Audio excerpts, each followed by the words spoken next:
If ever there was a terrible place to live, this village between the mountains has to rank as one of the absolute worst. I've been here working on the police force for years now, and believe me when I say that I wish I could leave. It's not so easy. Just like a plague, this town's weird.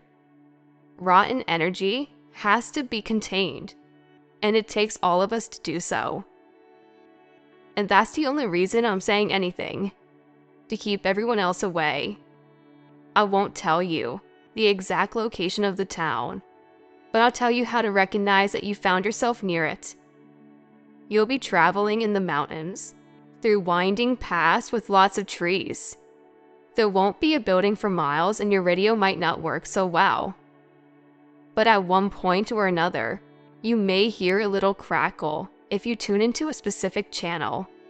104.6 FM is the only radio station you can get in this area, and you may want to listen in while you're driving, in the case that there is something more urgent than you think. However, if all you hear is some crackling music and the voices of either our two bickering announcers, the next thing you'll see on your journey is a tiny rest stop with only one gas pump. You can stop and top off your tank if you like, but don't bother going inside for anything other than to drop off a handful of cash. There's almost never anyone there, and when there is, they won't help you any. The plumbing doesn't work. The old man at the desk will just tell you to piss in the woods, and all the food on the shelves is probably teeming with some kind of fungus.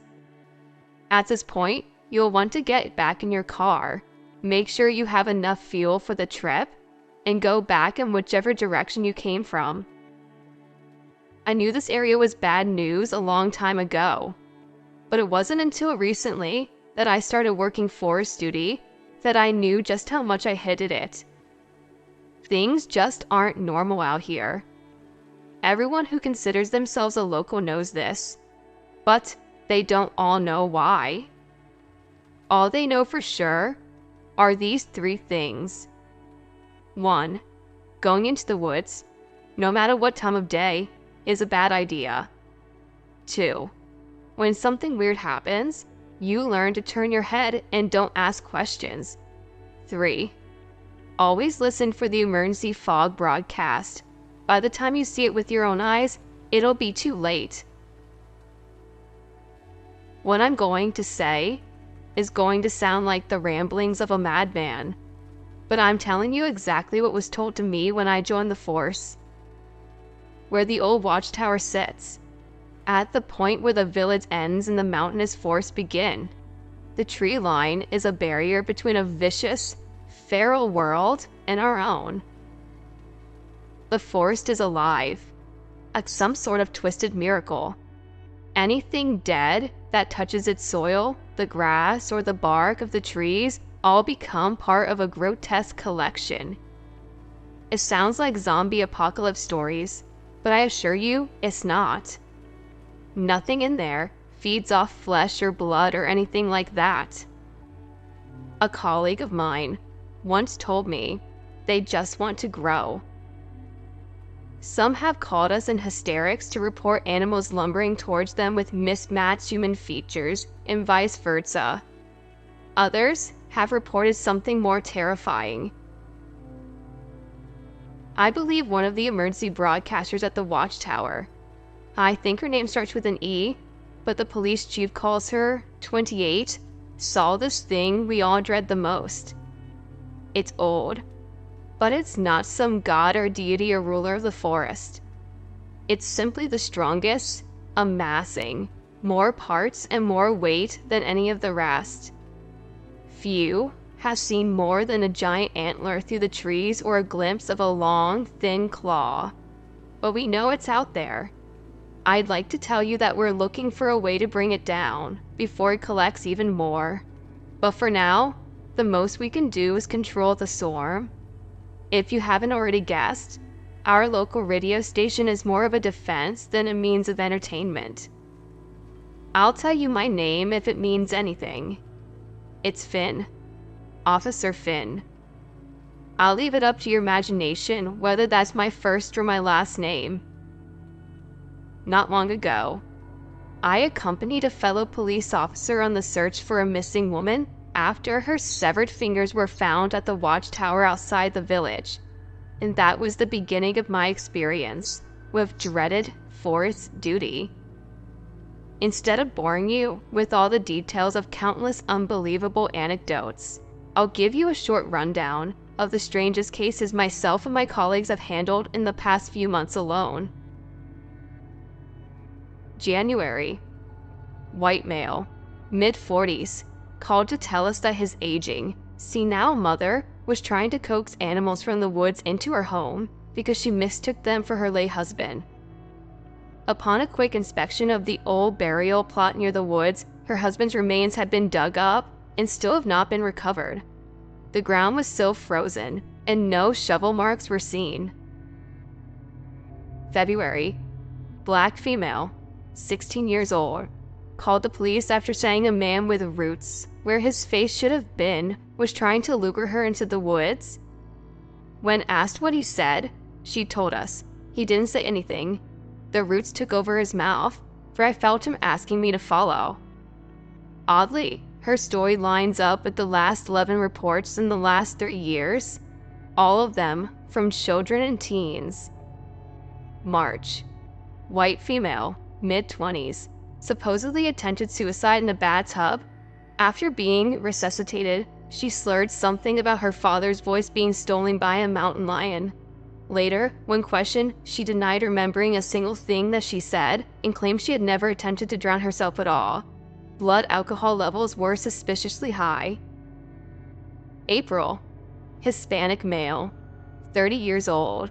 Both eardrums ruptured violently by a mechanical mishap involving an audio headset while at his workplace.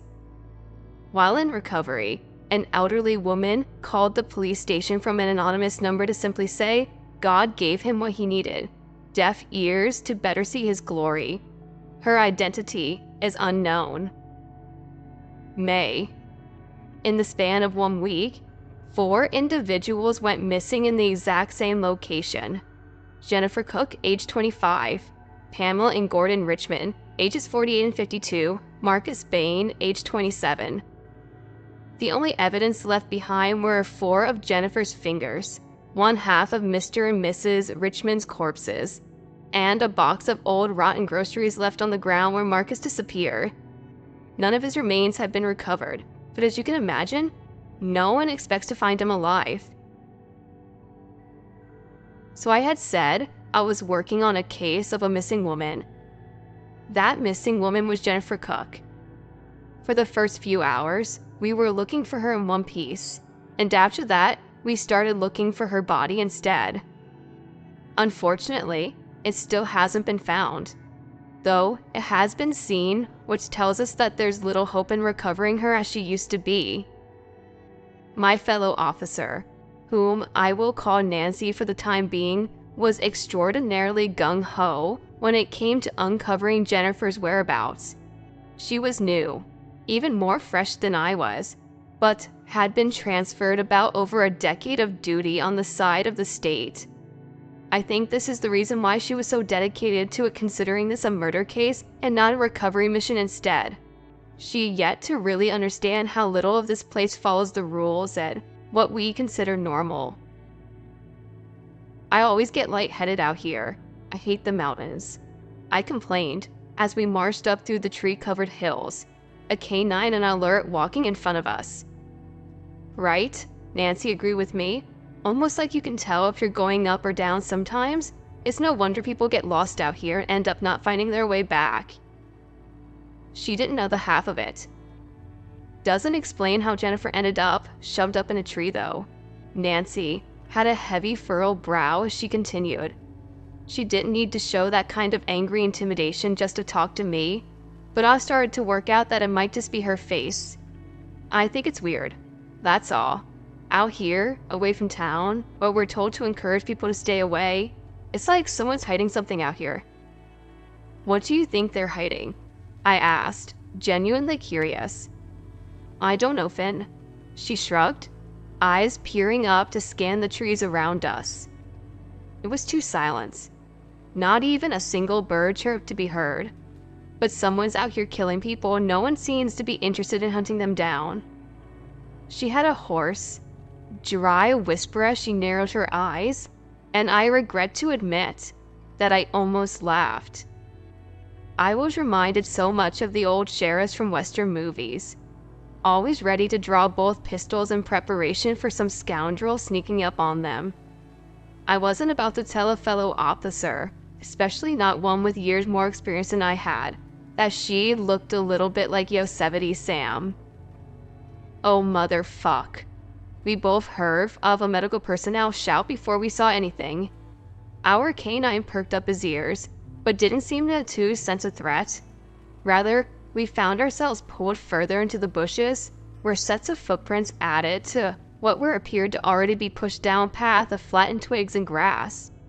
It looked like something had been dragged, and once we could see what the others had seen, we had a good clue of what pulled through there. At first, it looked like one body. In fact, it was two. A man's upper half and a woman's lower half. Both of them likely dead for no more than 24 hours at most. As for the other half of them, well, it appeared they were gone. We recognized the man's face.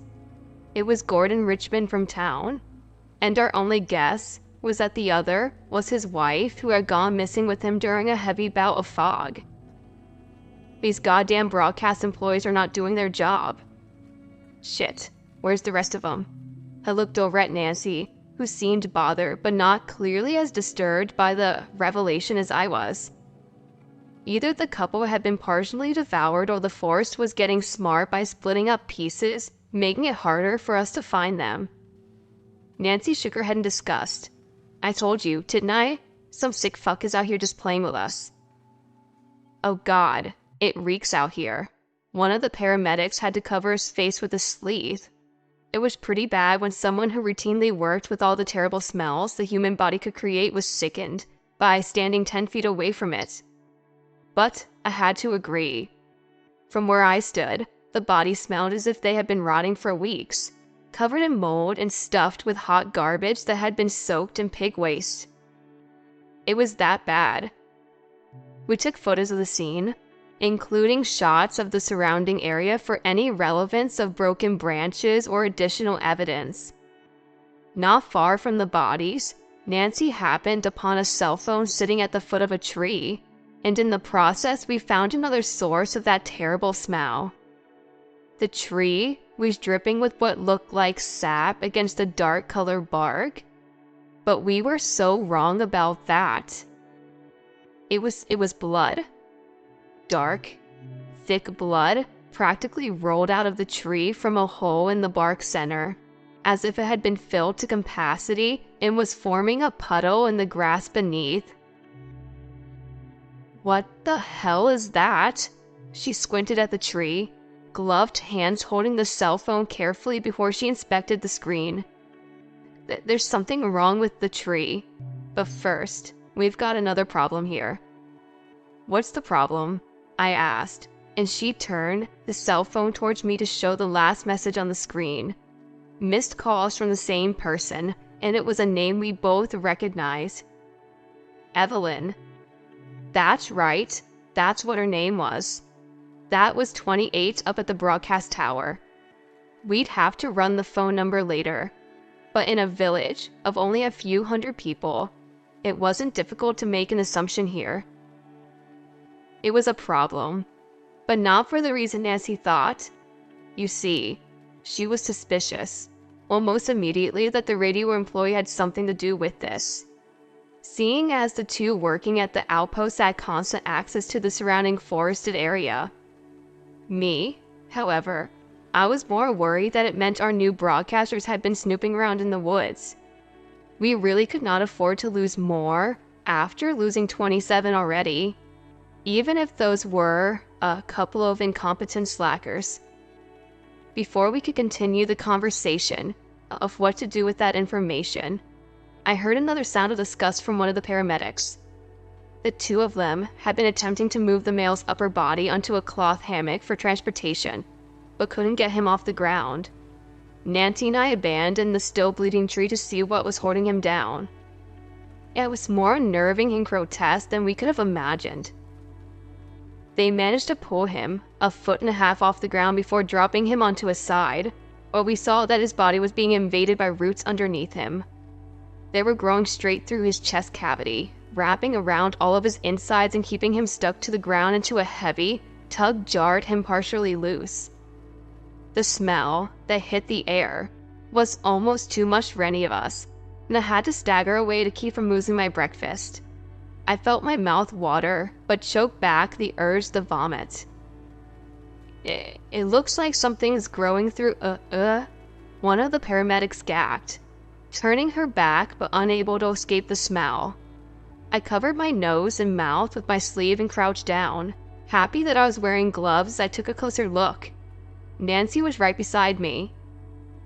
What we saw next may have been her true initiation into our little branch of Crazy Town police force. Gordon's body, dead and drained of his blood, suddenly moved in a series of twitches as an unearthly groan left his mouth.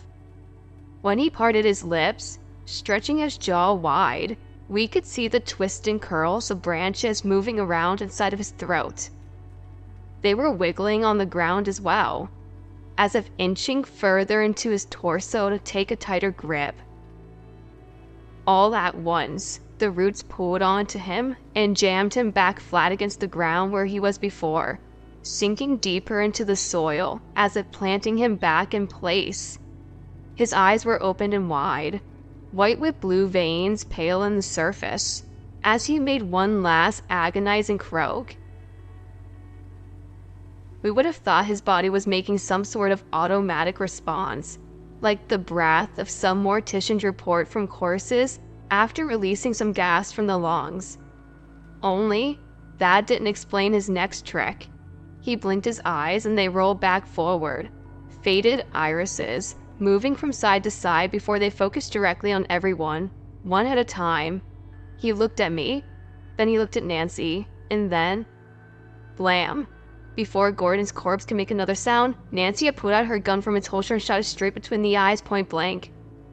It was a panic response, but still, we would be getting in a world of trouble for this regardless. Did you have to do that? I shouted at her, as if her split-second response ignited my own moment of panic. One of the paramedics was clutching his chest. The other simply looked happy to be standing further away. You fucked up his face. As if it wasn't already, Nancy no longer sounded assertive or full of aggression.